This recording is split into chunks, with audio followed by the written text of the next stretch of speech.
Друзья, среди тех, кто поставит лайк и оставит комментарий под этим видео, я разыграю вот эту серебряную монету. Ну а если вы сделаете репост этого видео на свою страничку в любую из соцсетей и оставите в комментариях ссылку на него, то сможете выиграть вот такую красоту. Все условия в описании под этим видео. Ну а мы начинаем обзор самых дорогих лотов, проданных за неделю на сайте Виолити. Открывает сегодняшнюю десятку 3 драхма Юлии Домны. Монета эта отчеканена на рубеже 2-3 веков в малазийском городе Кесария Каппадокийская. На лицевой стороне изображена Юлия Домна, супруга римского императора Септимия Севера, правившего в 193-211 годах. На оборотной колосья пшеницы и легенда «Мать лагерей». Скорее всего, в честь того, что Юлия Домна принимала участие в обеспечении легионеров необходимыми припасами. Монета изготовлена из серебра, весит около 9,5 граммов и находится в отличном состоянии. 3 драхму Юлии Домны купили за 30 тысяч гривен или 1111 долларов. 9 место заняли старинные часы. Часам этим более 100 лет. Они были изготовлены известным производителем часов класса люкс компанией Longines, которая была основана в швейцарском городе Сент-Имье в 1832 году. Часы не на ходу. Также отсутствует защитное стекло. По словам продавца, золото 585 пробы в них 46 грамм. Общий вес в районе 85. Часы Longines купили за 35 тысяч гривен или 1296 долларов. 8-ю строчку заняли 10 рублей 1767 года. Монета эта была отчеканена при правлении императрицы и самодержицы Всероссийской Екатерины II. Она вышла из-под станка монетного двора Санкт-Петербурга и считается довольно редкой. В каталоге монет Российской империи 10 рублей имеют примечание в виде латинской R. Изготовлены они из золота 917 пробы, весят в районе 13 грамм и, судя по состоянию, горели. 10 рублей 1767 года купили за 35 808 гривен или 1326 долларов. На 7-й позиции расположился древний меч. Оружию этому около 5 сотен лет. Датируется оно серединой 16 столетия. Это кончар. Колющее холодное оружие, которое применялось для пробития кольчуг. В бою он удерживался одной рукой, и удар наносился за счет скорости и массы коня. В пешем бою, чтобы пробить латы, его удерживали 2 руками. Кончар, находившийся на вооружении у регулярных гусар Священной Римской империи, стоил примерно в 6 раз дороже положенной по уставу сабли и делался из самой лучшей стали. Древний меч был куплен за 40 тысяч гривен или 1482 доллара. 6-е место за орденом Ленина. Орден Ленина – высшая государственная награда в СССР. Он был учрежден 6 апреля 1930 года, а спустя месяц орден за номером 1 получила газета «Комсомольская правда». Всего за 60 лет существования было произведено 431 418 награждений. Орден, представленный на Виолити, за номером 386 717. Кому он принадлежит, продавец не указал. Награда изготовлена из золота и украшена рубиново-красной эмалью. Барельеф Ильича платиновый. Орден Ленина был куплен за 48 603 гривны или 1800 долларов. 5-ю строчку заняла картина Сизикова. «Берег моря» был написан в 1953 году. Автор – известный украинский живописец Валентин Васильевич Сизиков. Художник работал и преподавал в Харькове. Был членом правления Союза художников СССР, работал в отрасли станковой живописи. Картина написана маслом на холсте. Размер ее 95 на 56 сантиметров. Картина Сизикова была куплена за 50 100 гривен или 1855 долларов.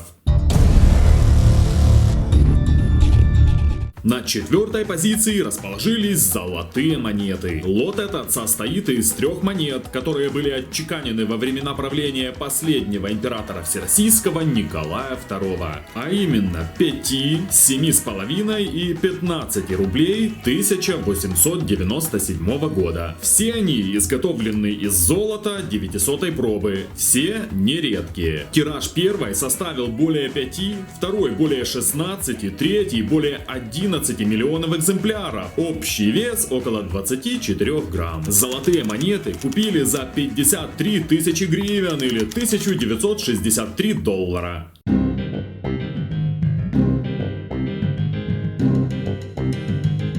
В наше время пивными бутылками не удивить. Разнообразие сортов и марок пива впечатляют. Бутылки сдают в приемку стеклотары или просто выбрасывают. Остановитесь! А что, если через несколько десятилетий современные бутылки будут стоить денег? Вот, к примеру, бутылку от пива, разлитого Новосинявским паровым пивоваренным заводом, купили за 7000 гривен или 260 долларов.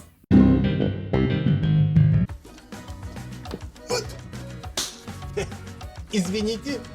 Друзья, знаете ли вы, как отличить дорогие шахматы от дешевых? Одно из главных отличий – утяжелители. Такие шахматы также называют гроссмейстерскими. Ими могли играть на различных шахматных турнирах. Эти шахматы, скорее всего, тоже такие. Купили их за 21 500 гривен или 796 долларов.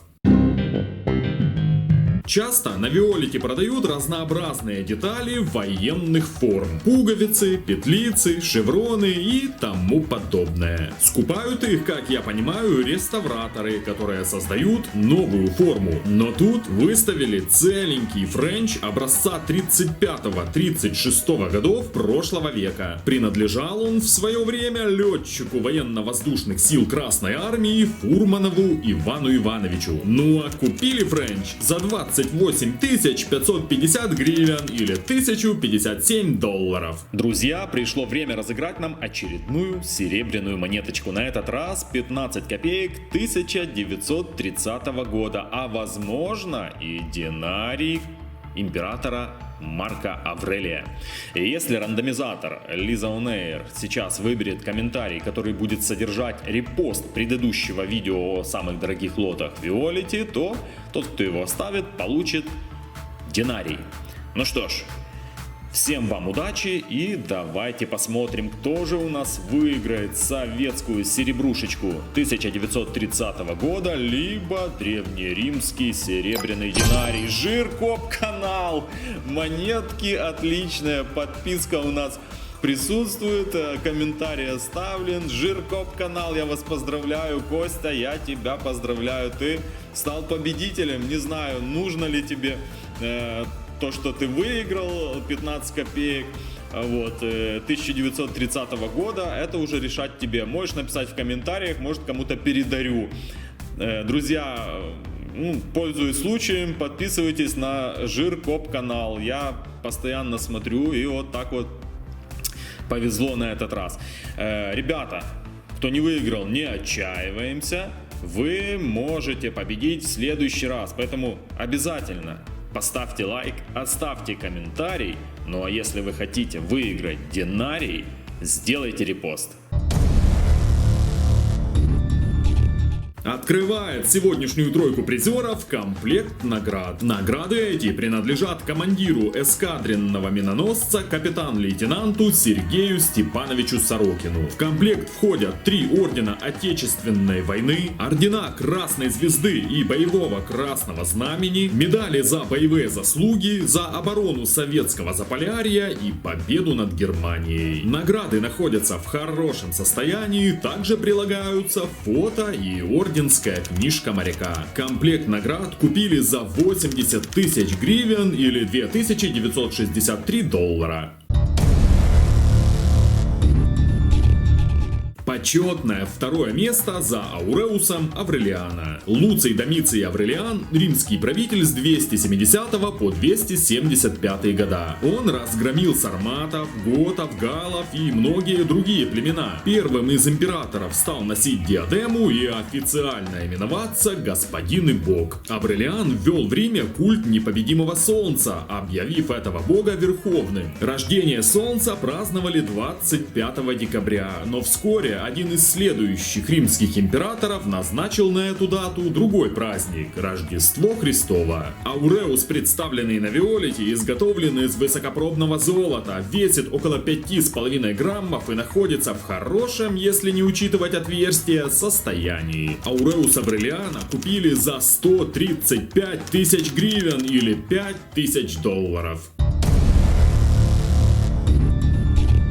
Ну а самым дорогим лотом, проданным на прошлой неделе на сайте Виолити, стал древний меч. Артефакту этому более 2000 лет. Датируется он серединой первого тысячелетия до нашей эры и относится к гальштатской культуре. Археологической культуре Железного века, которая развивалась в Центральной Европе и на Балканах на протяжении около 500 лет. Основными носителями гальштатской культуры были кельты, иллирийцы и фракийцы. На территории Украины гальштатская культура встречается на западе страны. Меч изготовлен из бронзы, длина его более 60 сантиметров, состояние, учитывая возраст, идеальное. Древний меч купили за 145 556 гривен или 5390 долларов. Друзья, ссылки на лоты, представленные в обзоре, вы найдете в описании к видео. Также для тех, кто еще не зарегистрирован на сайте Виолити, там же в описании под видео я оставил ссылку на подробную инструкцию по регистрации. Не забывайте про розыгрыш отличных серебряных монет, поэтому подписывайтесь на канал, ставьте лайк, делайте репост и оставляйте комментарий. Встретимся через неделю.